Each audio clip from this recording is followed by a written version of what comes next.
రాజన్యూస్ ప్రశ్న వేదిక కార్యక్రమం సాగుతూ నేను మీ కార్తీక్. ఈరోజు మన గెస్ట్ తెలంగాణ రాష్ట్ర విద్యా commission member doctor Charakonda Venkatesh garu ఉన్నారు.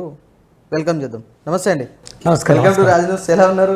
Fine thank you so much. CM Revanth Reddy garu కేవలం తెలంగాణ రాష్ట్రంలో మాత్రమే విద్యా కమిషన్ను ఏర్పాటు చేయడానికి గల కారణాలు ఏంటంటే ఏం చెప్తారు?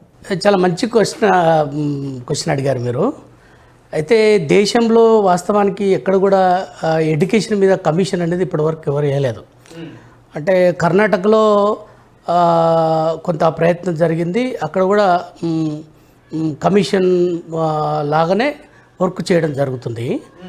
అయితే దేశంలో ఎక్కడ లేని విధంగా తెలంగాణ రాష్ట్రంలో విద్యలో ఏమైనా సంస్కరణలు తేవచ్చా, ఇంకేమన్నా అంటే ప్రభుత్వ స్కూళ్ళను ప్రభుత్వ స్కూళ్ళను తర్వాత ప్రభుత్వ కాలేజీలను బలోపేతం చేయడానికి మనము ఎట్లా ప్రయత్నం చేయొచ్చు అన్నప్పుడు గౌరవ ముఖ్యమంత్రి రేవంత్ రెడ్డి గారు విద్యా కమిషన్ ద్వారా ఆగ్నూరు మురళి గారు ఐఏఎస్ గారిని వేసి మమ్మల్ని కమిషన్ మెంబర్ ముగ్గురిని వేసి వీళ్ళు విస్తృతంగా తిరిగి కాలేజీలను, స్కూళ్ళను, యూనివర్సిటీలను, తర్వాత ఇంజనీరింగ్ కాలేజీలను, తర్వాత అన్నిటినీ అంటే అక్కడ గ్రౌండ్ లెవెల్లో ఏమేమి గ్యాప్స్ ఉన్నాయో అవన్నిటిని చూసి కమిషన్ ఇచ్చినటువంటి రిపోర్ట్ను ప్రభుత్వం తీసుకొని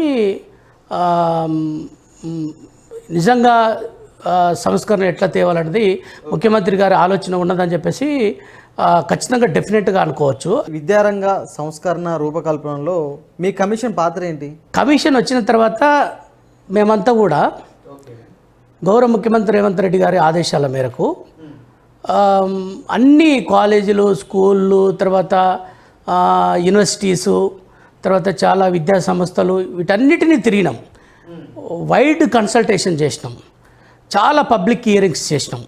కలెక్టరేట్లల్లో, తర్వాత స్కూళ్ళల్లో, కాలేజీలల్లో, తర్వాత అసలు విలేజ్లల్లో కూడా పోయి మనం పబ్లిక్ హియరింగ్స్ పెట్టినాం.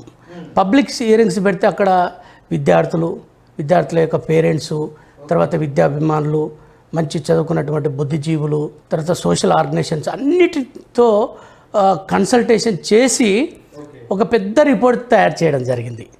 సో దాదాపుగా 1.5 yearలో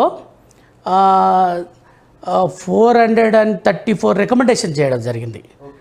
అదేవిధంగా 353 పేజెస్లో మా రికమెండేషన్స్ అన్ని ఇవ్వడం జరిగింది. కాబట్టి మాకు ఈ విద్యా కమిషను వచ్చిన తర్వాత నిజంగా తెలంగాణ సమాజం అంతా కూడా తెలంగాణ ప్రభుత్వం